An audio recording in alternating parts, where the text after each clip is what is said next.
And meteorologist Mike Joyce joins us now, and he's got more on what the storm means for people on the West Coast. It's unprecedented, Mike. It sure is. Los Angeles in Southern California has not had a tropical system impact the region in nearly 8 decades. It's that long. And we may think, well, why not? They're right on the ocean, just like Florida, all the way up through New York City and Maine, just like the Atlantic. Well, the Pacific Ocean water, if you've ever been to Southern California, is very cold. Temperatures are generally in the low 60s in the summertime. So while it's just barely warm enough to swim in, it's way too chilly for tropical systems. But this time around, this storm is so strong and it's riding up the Baja Peninsula so closely that it's still going to tap into some warmer, shallow water and still be able to retain tropical status as it reaches California. That's just really hard to do, and it's very specific in its path to be able to do this. So because of that, flood watches are issued all across, I should say, the desert. That includes the mountains, Las Vegas,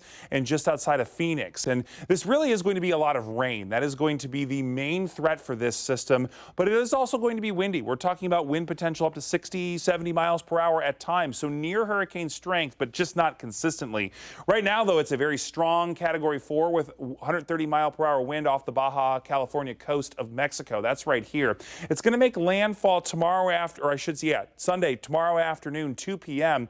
as a Category 1 storm, weakening into a tropical storm, but holding together as a tropical storm as it moves across San Diego, Los Angeles, and the desert. So this is going to be an unprecedented system. Again, the first ever tropical storm watch, because 80 years ago, the National Weather Service did not do that. But for us locally, we're going to be experiencing more California-like weather today. Dry, low 80s, sunny, and low humidity. Right now, though, we do have a little bit of haze out there. Temperatures in the mid-50s. We have saturation in the air, so that's why we have the fog that's dancing around central Ohio. We have some better visibility in Franklin County, although Dublin, Worthington, Hilliard, a little bit foggy up that way, and then also down toward southeastern Ohio, so Athens, Logan, New Lexington, some spots with some patchy fog at the bottom of valleys. But that's also where temperatures are pretty chilly for us on this August Saturday. 49 in Zanesville, 46 in New Lexington. These are near record lows for a lot of spots.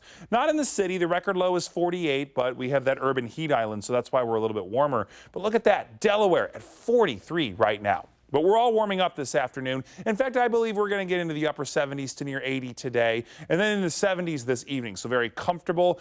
Clear skies overnight. So another cool start to our Sunday, but we're going to start to feel a shift in the wind. So what that's going to do is bring our temperatures back into the upper 80s for our Sunday afternoon, maybe even close to 90 in a few spots. So what does that mean for the big matchup for the Crew against FC Cincinnati on Sunday evening? Well, the humidity is going to be relatively low still tomorrow, so it's going to be a dry heat, as we like to say. 89, though, for tailgaters. Still have to stay hydrated, still have to wear sunscreen because of all the sunshine. Kickoff temperature 87, halftime 81, and then hopefully with 3 points in the column after the game tomorrow night, 78 degrees. But that humidity cranks up quickly heading into Monday and the rest of the work and school week. In fact, the reason why we're having this dry, warm weather, high pressure dome over most of the country. Most of the country is quiet right now, but it is eventually going to draw some Gulf moisture over the Ohio River Valley once we head to Thursday and Friday.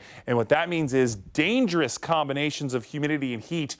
I do believe we have the chance to have a heat index near 100 on Monday and over 100 on Thursday. So we might have to cut some of those athletic practices short this week. And even for week 2 of football, Friday night football, we're really going to have to watch for that. But after that, the weekend cools down a little bit, still very sunny and still summer-like.